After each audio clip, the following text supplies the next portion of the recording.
Let's go live now and turn our attention back to the economic debate. Joining me is a member for Parramatta, Labor MP and Special Envoy for Cyber Security for the Albanese government, Andrew Charlton.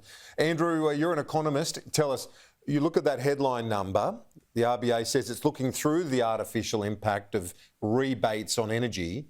How much closer are we to a rate cut? Well, Kieran, it was good news yesterday to see inflation coming down. And importantly, as you say, the RBA does look through some of the volatility in the headline rate. But what we've seen this week is both the headline rate and the core rate of inflation coming down. And that is good news for all Australians struggling with the cost of living. But Kieran, today we had another embarrassing gaffe from Shadow Treasurer Angus Taylor on inflation. On radio this morning, Angus Taylor complained that Australia's inflation rate is not coming down as fast as inflation in Britain and New Zealand. But both of those two countries reduced their inflation rate via a recession. Britain had a recession at the end of 2023, and New Zealand has had two recessions in the last 18 months. So the fact that Angus Taylor doesn't understand that these countries reduced their inflation through a recession is an embarrassing gaffe. The whole point of Australia's economic strategy is that we want to reduce inflation without a recession. And for Angus Taylor, this is more than just a gaffe. This is an admission that the Liberals' economic plan would risk putting Australia into recession in order to bring down the rate of inflation that they left us with.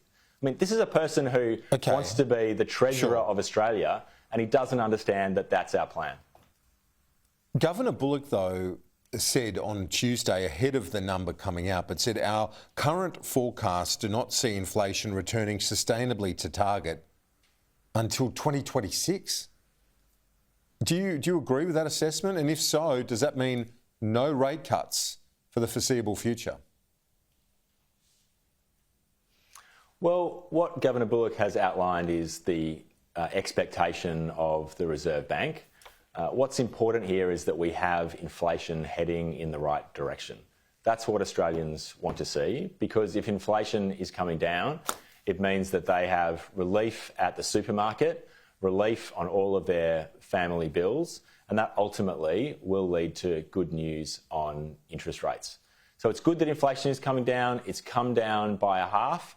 Yes, we have further to go to get it down sustainably into the band, and it's up to the RBA when they determine that it's appropriate to reduce interest rates. But it's certainly good news that we've had inflation come down, and that gives them more room to move.